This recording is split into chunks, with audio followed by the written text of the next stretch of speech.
ఆత్మ అంటే ఏంటి? శుద్ధ చైతన్యము, నిత్య శుద్ధ ముక్త స్వరూపము అని వారు అనుభవంలో చెప్పారు, పైకి వర్ణించారు.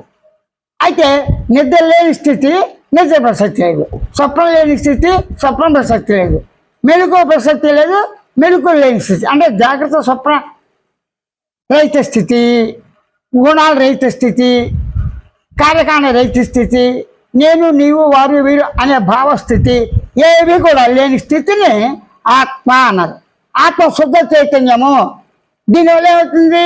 తాదాత్మ్యం చెందడం వల్ల నీ వాస్తవ స్వస్వరూపమైన సత్యసానంద పరిపూర్ణ మౌన స్వరూపంను నువ్వు అవగాహన చేసుకోలేకపోతున్నావు. వాళ్ళు ఏం చేస్తున్నారు? పరిపూర్ణంగా సత్య స్వరూపంగా నీ ఆత్మనే నువ్వు పట్టుకోలేకపోతున్నావు, గ్రహించలేకపోతున్నావు. దాని గురించి నువ్వు ప్రయత్నం చేయాలని వాళ్ళు చెప్తారు సాంప్రదాయాలు. అది కరెక్టే, అది శ్రేష్టమైన మీరు చేసుకొని నాకు అభ్యంతరం, ఎంకరేజ్ చేస్తా. కానీ నీ దేహం అనుభవం ఉందాన్ని నువ్వు గుర్తించడం తెలుసుకుంటే చాలా. దానికి ఏమైనా ప్రయత్నం చేస్తావా? నిద్రాకాల మెలకు సహజంగా అనుభూతిలో ఉన్న వాటిని మర్చిపోయినా పోగొట్టుకున్నా మళ్ళా గుర్తించి గమనించి తెలుసుకుని అవగాహన చేసుకుంటావు కదా. సహజంగా ఉన్న వాటిని అవగాహన చేసుకోవటం అంటే ఏంటి? స్వయం ప్రబోధ సూచనతోనే నేనున్నాను, నేను ఎలా ఉన్నాను గమనించి గుర్తించి తెలుసుకునే లక్ష్యంతో సహజంగా ఉన్నాను.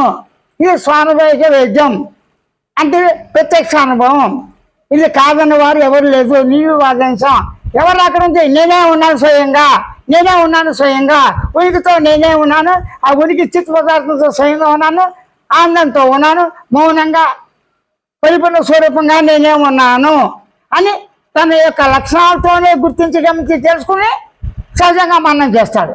ఇక్కడ ప్రాక్టీస్ లేదు, ఏ రకమైన యోగ సాధన కానీ ఇది కానీ లేవు, ఏ విషయం లేదు. నిత్యకృత్య వ్యవహారాలు కూడా నువ్వు ప్రాక్టీస్ సహజంగా వెళ్ళిపోతాయి. అది ముందు చెప్తా, కొన్ని అంతకుముందు చెప్పాను, ఆ ప్రసంగాలు చూడండి.